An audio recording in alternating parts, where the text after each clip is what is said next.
What is up, everyone? Welcome to round one of the June Portland Monthly Premodern Paper Magic Afternoons 2024 tournament. That's right, it's a new month, which means we got new decks. Let's dive in. First up, we have Marshall on white, black, green, junk. This is kind of a control list, I guess would be the best way to describe it. You're looking to control the board early with Pernicious Deeds and Wrath of Gods against aggro decks, and then slam big fatties such as Crowsand Tusker, Elvis Aberration, Eternal Dragon, Exalted Angel, and of course Decree of Justice. The deck also does ramp using, well, ramping growth instead of mana dorks to also take advantage of the fact that it has 7 board wipes. Overall, looks like a really cool list, and I can't wait to see how it plays. Next up is Joe with his mono red Dreadnought Fling list. We did see this last month, but he has definitely taken some tooling to it and tweaked a few things. This list does run ATOGs, which are altered and looking sweet to take advantage of Phyrexian Dreadnought when you're not able to fling it. There is also Goblin Welders in the main, and Manweb is a fun little interaction with Winter Orbs, being able to tap down all your opponent's lands. Overall, it looks like he opted more for a prison style list than last time, and looks like a ton of fun. These are going to be two very controlling lists going head to head, so let's get into the games. Well, there was a little hiccup here, and unfortunately somebody forgot to hit record until the beginning of game 3. And someone is me, and I apologize. Anyways, both players are 1 win in, so this is for all the marbles. Let's get going.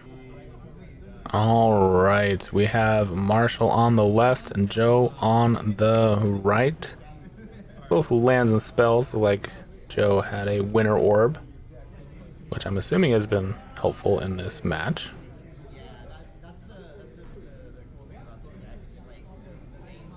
Alright, both players not going to be doing a lot early on. I think, obviously, Joe will be laying down some ramp. Okay, yeah, Mind Stone makes sense.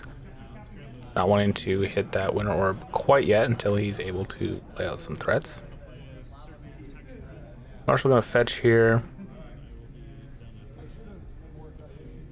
Probably for a rampant growth, I'd have to assume. No, we're doing a Circle of Protection red, I believe. Good answer to the Fling for sure. Oop, there's a Dreadnought. And there's a Fling. It's not that good of an answer, though, if you don't have the mana to pay for the Circle. Well, that is 12 to Marshall's face on turn 3. How about that?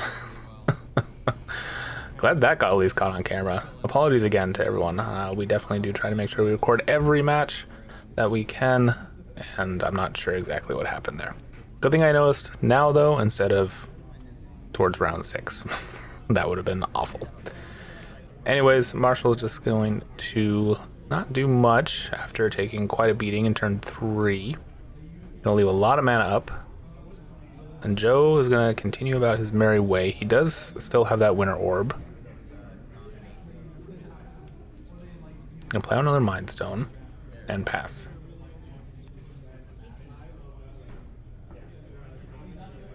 All right. Well, now that Marshall has a Circle of Pro red up, that is definitely going to slow things down quite a bit. Obviously, those Mishra's Factories can still get in for damage, and Joe might be considering that now. But having the Treetop Village as a defender also is a pretty big problem, I would imagine. Oh, did he draw another? No, we got Red's only answer 2 enchantments. Or sorry, artifacts. Doesn't hit enchantments. Oh, alright, we're gonna get 1 decree for 1 soldier. And untap. Well, I actually do wonder what the powder keg's in there for then. If it's not hitting an enchantment, I don't think Marshall has many artifacts. I mean, obviously it hits tokens, which he does have 1 out right now, so that is a good answer, but would that be enough for him to have it in there? The rest of Marshall's deck is full of high-cost creatures, so getting there with a keg is not the easiest solution. Alright, Joe cracking a couple of Mind Stones, or a Mind Stone. Draw a card. I think he drew a Pyroclasm too.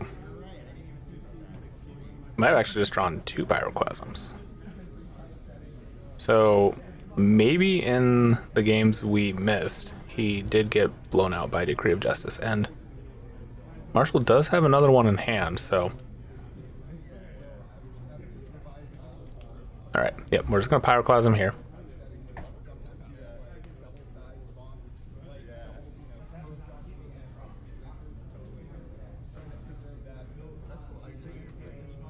And it's just going to pass.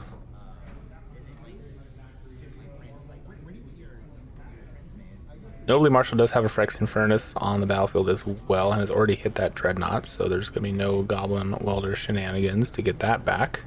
If there is ever another Fling when Marshall is shields down, which I have to imagine there won't be. He's always going to leave 1 mana up.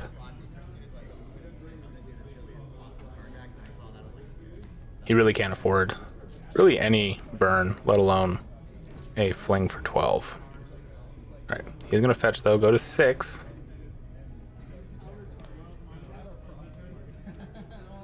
Growl Plains.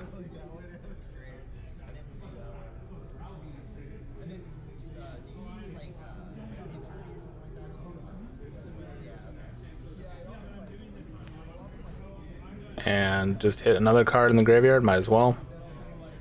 Remember to do that every turn is important. You're just leaving value on the table if you don't. And I think Joe is flooding out here a little bit. Drawing the City of Traders, having more than enough mana to spend that for a Winter Orb. I was going to say go. Both players having a lot of mana open. Can't imagine being super relevant unless Marshall goes for a really big Decree of Justice here, which he probably shouldn't, because... Oh, we're just gonna hit the Mind Stone, I guess, and exile the arena, and draw a card. Which I think he just drew a Disenchant off of that, which is kind of huge. Alright, hits the orb. No more winner. And draws his 3rd Decree of Justice, and now has all the mana in the world, no reason not to use it. I think on Joe's end step we're going to see a big Decree. No, we're going to see an Exalted Angel right here. How about some life gain? That sounds pretty swell. Now, Exalted Angel doesn't technically have lifelink. It has a very old form of life gain where it has to deal the damage. Once the damage happens, it then gains life, which can be relevant in certain combat situations. Usually lifelink goes with damage so that you can be a little more aggressive with your combat. Notably, Marshall is all tapped out right now. Well, mostly tapped out. He can hold up swords, which I actually didn't see if he had. I'm sure he's got swords in his, at least in his sideboard. And Joe just gonna pass. Let's get in for 4, start the clock. Okay, there is a swords in Marshall's hand. And I think at this point Marshall can just sit by and let the damage happen. Alright, City will go to the grave.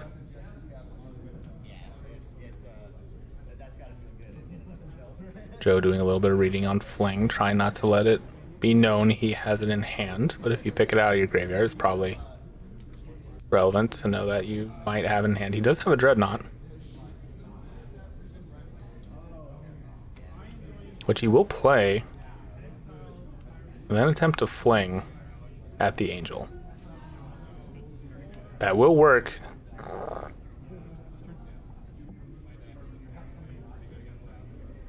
But on end step, Marshall is still going to get a few soldiers. I think 3? 4. Okay. Still a clock. Doesn't get him any more life. But he's also hoping that Joe either forgets about the power keg or cracks it. soon so we can do another really big decree. I think Joe in a good spot can take the 4 for now, see what else he draws.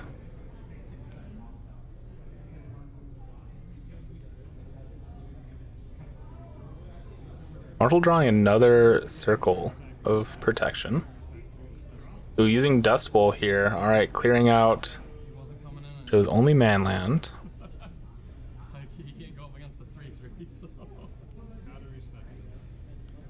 How about a Pyroclasm? That's pretty good. That would explain why he wouldn't use the Powder Keg right away. And there's a Chromatic Sphere. A little more filtering, a little more card draw.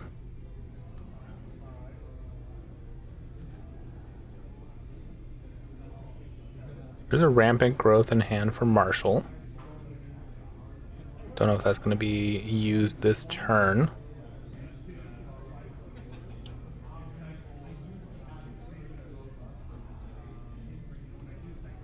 I think he might actually try to attack in with a Treetop Village,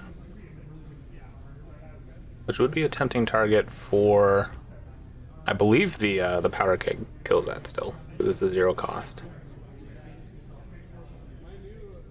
Oh, there's a Pernicious Deed as well on hand for Marshall. Maybe deciding if he wants to hit the Keg at the cost of his own Circle of Protection. He does have one extra in hand he could play immediately after. Alright, grabbing a Swamp. Oh, and he had been stifled on black mana this whole time. I didn't actually realize that.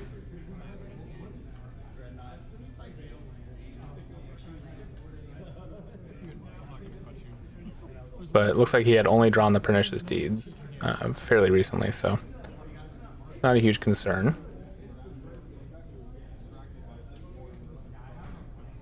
And just gonna say go. I had to like read Fling again. I'm like, oh, Fling deals the damage, not the creature. So Marshall looking in a very good spot here. That Rashawn Port is not nothing though, being able to tap down a Treetop. Alright, just gonna make 3 more soldiers. Still a good target for the Powder Keg. And Joe sitting at 11. Might want to crack it in response to attacks. And he's going to go ahead and do so. Now that is 3 decrees that Marshall's used. We do know he has a lot of other big threats that Joe's going to have a real problem dealing with. Alright, Pernicious Deed coming down. Might as well play it out. I don't think Joe has discs. Definitely not in the main. He might have boarded him in. Another Dust Bowl. That Rashawn Port looking a little dangerous. Maybe it'll get Dust Bowled at some point if it starts actively tapping things down.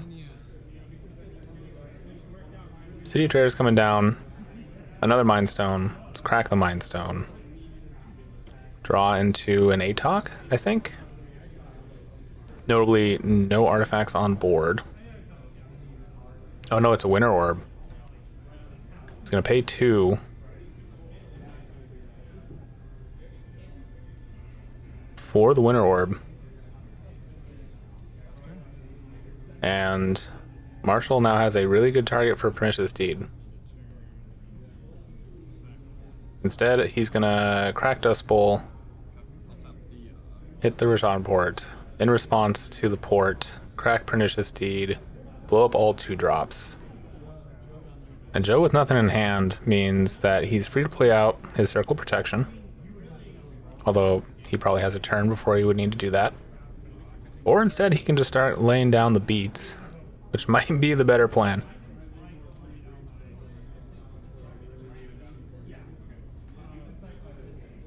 Alright, first up, let's get a Circle of Protection out, just in case there's a hidden card somewhere. And then animate both factory, or both treetops. Swing for 6. Down to 3. I don't know if there's a good out here, maybe another powder keg, and nope, that's gonna do it. Marshall takes the game, and he did actually draw another big beater. That's pretty great. I'm so glad we at least got to catch that last game, and congrats to Marshall for taking it down. All right, guys, thank you for watching. Make sure to like and subscribe so you can see all the rest of the games in this month's tourney. I promise they're all on camera this time. Thanks again to Joe and Marshall for being such good sports when I came over and realized it was not actually recording. And thanks to everyone who has liked and subscribed to the channel so far. We recently just hit 1,000 subscribers, which is amazing. Thank you to everyone who has supported us this far. If you've been liking the videos and you haven't subscribed yet, please do so. It does a lot to support the channel. If you want to support the channel even more, there is a Patreon link in the video description below. That money just goes towards gear upgrades, travel expenses, and getting more pre-modern videos out. Thanks again for watching. I'll catch you next time.